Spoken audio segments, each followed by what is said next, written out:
Assalamualaikum warahmatullahi wabarakatuh. Nama saya Nurmala dari kelas 2 BTNK. Di sini saya akan membahas mengenai modul 4 pengolahan sinyal digital, yaitu mengenai sinyal-sinyal dasar pada sistem diskrit gitu ya.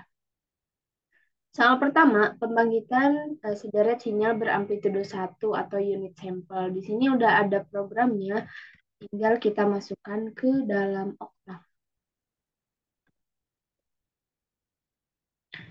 Ketika kita running, maka akan tampil sinyal seperti ini. Kemudian, jelaskan fungsi clear all, stem, axis, title, x label, dan y label. Oke, kita masuk ke Octave. Di sini ada clear all. Clear all di sini adalah bertugas untuk membersihkan histori-histori kita yang sebelum-sebelumnya telah memprogram gitu ya. Kayak takut ada apa tercantol ke program yang baru kita ini. Makanya kita clear all atau di medisnya itu kayak disterilisasi dulu gitu si eh, oktavnya gitu ya. Kemudian tadi stem. Stem ini adalah salah satu cara untuk menampilkan sebuah output atau sinyal gitu. Selain plot, ada stem, nanti di depan ada stairs gitu ya. Nah, kalau stem dia akan menampilkan sinyal diskrit kayak gini, sinyal diskrit. Kalau plot itu biasanya akan menampilkan sinyal continuous untuk sinyal sinus biasanya gitu ya, nanti ada di depan ulasannya. Kemudian X label ini adalah memberi label pada sumbu X ini waktu N ya. Ya label berarti sumbu Y gitu, yang vertikal ke atas ini amplitudo. Oke, kemudian nomor 2, pembangkitan sinyal eksponensial. Kita copy lagi, masukkan lagi ke dalam Octave. Kita running, kita lihat hasilnya. Ini adalah hasil dari eksponensial. Seperti namanya eksponensial. Kalau linear itu setiap perubahannya itu signifikan hampir sama gitu ya. Makanya linear gitu. Kalau eksponensial itu secara bertahap. Dan ada suatu titik yang dia mencapai apa ya? Kalau di rangkaian listrik itu kok titik itunya lah lupa lah ya. Oke, parameter mana yang mengendalikan kecepatan pertumbuhan atau peluruhan sinyal? Parameter mana yang menentukan amplitudo sinyal? Kita lihat lagi di sini. Oke.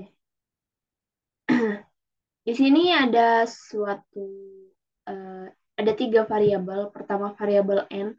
Sudah pasti variabel n itu adalah panjang dari gelombang sumbu x ini, range-nya gitu ya. Kemudian A biasanya itu adalah amplitudo. Amplitudo yang akan mengatur setiap perubahan amplitudo ini adalah 1,2 gitu ya teman-teman. Karena di sini ada pengalinya gitu, dikali A amplitudo. Makanya setiap perubahan dari sinyal ini akan mengalami 1,2, misal dari 0, 1,2, lanjut 2,4 dan seterusnya gitu sampai maksimum ini ya 120. Kemudian di sini ada K. K-nya itu sebesar 0,2. Nah, K ini adalah eh, apa itu namanya? Jarak antar satu diskrit dengan diskrit yang lainnya. Misal nih ya, dari 0 sini ke ini itu jaraknya adalah 0,2 gitu ya. Oke. Apa perbedaan antara operator ini dengan dot ini? Dot apa ya itu? Dot pangkat lah ya. Nah, kalau misalkan pangkat biasanya itu digunakan untuk perpangkatan dalam matriks. Nah, kalau misalkan ada dotnya berarti dia itu akan mempangkatkan elemen-elemen yang ada di dalam matriks tersebut gitu, teman-teman. Lanjut, bila parameter A diubah menjadi 0,9 dan K menjadi 20, apa yang terjadi? 0,9 dan 20. 0,9 dan 20. Kita running. Kita lihat hasilnya di sini. Oke, ini masih yang tadi ya. Sebentar. Nah, ini dia hasilnya. Hasilnya itu adalah eh, mirror dari tadi. Ini dikarenakan apa? Karena kalau misalkan tadi A itu kondisinya itu lebih besar dibandingkan K. Nah, sekarang berkebalikan. A itu menjadi lebih kecil dibandingkan K ini, nilai ini. Makanya dia berbanding terbalik. Kondisinya juga pasti berbanding terbalik. Ketika A lebih kecil dari K, maka dia akan prosesnya itu turun. Pertumbuhannya itu turun. Kalau misalkan A lebih besar, berarti dia akan terus naik gitu pertumbuhannya. Gitu, ya. Ini sedang ada. Kemudian, berapa panjang deretan sinyal ini dan bagaimana cara mengubahnya? Sebentar ya, teman-teman. Kita lanjutkan, teman-teman. Di sini berapa panjang deretan sinyal dan bagaimana cara mengubahnya? Nah, di sini deretan panjang sinyal ini akan ditentukan oleh panjang N tadi ya, range-nya. Berarti panjang deretan sinyal ini adalah 0 sampai 35. Gimana cara mengubahnya ya? Kita tinggal ganti aja. Misal mau sampai 400 sih, tinggal kita ganti 35 ini menjadi 400. Gitu, teman-teman. Selanjutnya nomor 3. Ini juga udah ada soalnya. Langsung saja kita copy. Kita pindahkan ke sini. Kita jalankan. Kita lihat hasilnya di sini. Uh, Sebentar ya, teman-teman. Ada kendala.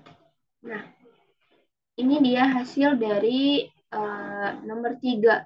Nomor 3 itu adalah pembangkitan sinyal sinusoidal. Sebetulnya sinyal sinusoidal itu terbentuk oleh beberapa pulsa gini ya, teman-teman.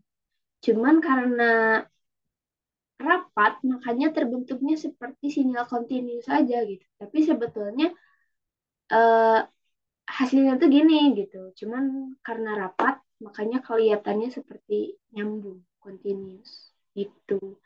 Lanjut, berapa frekuensi deretan sinyal dan bagaimana mengubahnya? Kita lihat di sini. Frekuensinya 0,1. Berarti frekuensinya 0,1. Gimana cara mengubahnya? Kita tinggal ganti variabel di sini. Misal mau 100 kHz, MHz, dan lain sebagainya bisa kalian bisa kita tuliskan di sini gitu ya. Kemudian parameter mana yang mengendalikan fasa, amplitudo, dan periode? Fasa, amplitudo, dan periode. Fasa. Nah ini pasanya. Fasa diatur di sini. Karena pasanya adalah sama dengan 0, berarti program kita itu tidak ada fasanya, teman-teman. Dan ini A adalah amplitudo. Amplitudonya dipasang 1,5. Cara mengubahnya ya tinggal kita ganti-ganti aja gitu ya. Nilainya mau berapa. Gitu. Periode deretan. Kalau periode itu sebetulnya tidak ada di sini ya. Cuman bisa kita hitung secara matematisnya itu 1/f 1/0,1 atau atau periodenya itu 10. Bisa kita lihat nih di sini. Ini satu gelombangnya berarti di sini. Nih, 10 gitu. Lanjut. Uraikan fungsi perintah. Oh, berapa panjang deretan? Panjang deretan itu tadi ya, kayaknya kelewat ya yang atas. Uraikan fungsi perintah grid. Nah, di sini ada grid nih, teman. Grid di sini itu akan menampil, ya namanya juga grid gitu ya. Ini yang namanya grid nih. Garis halusnya.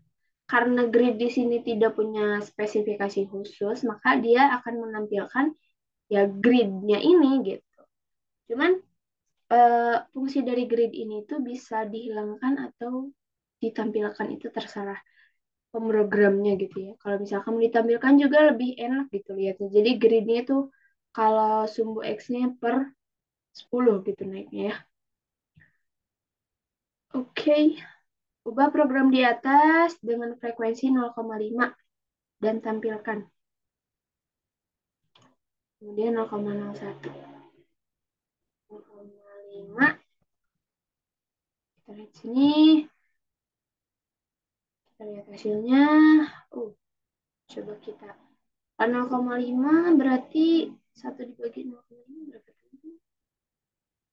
Sekitar sekian lah ya. Kita panjangin coba. Jadi 100 lah.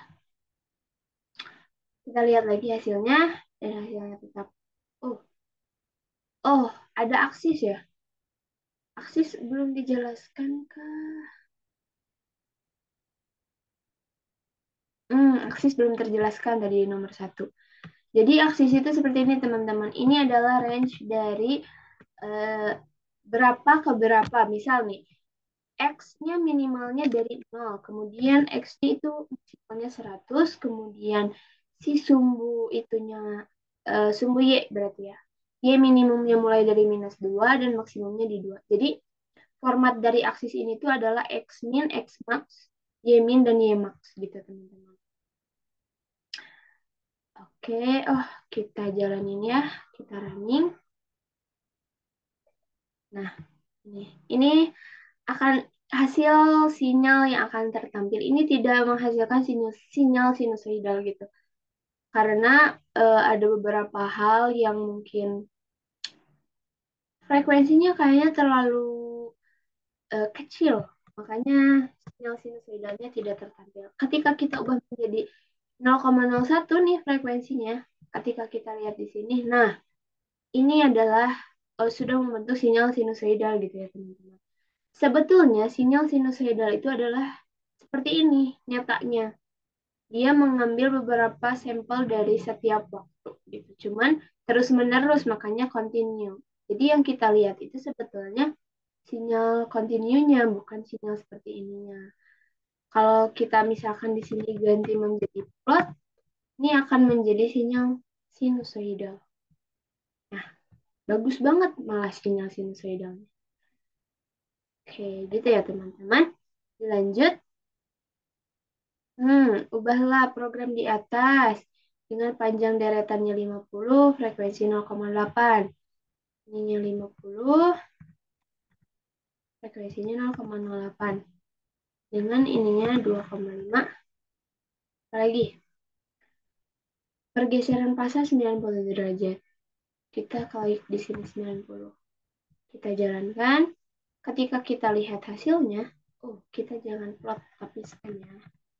Balik ke setelan awal.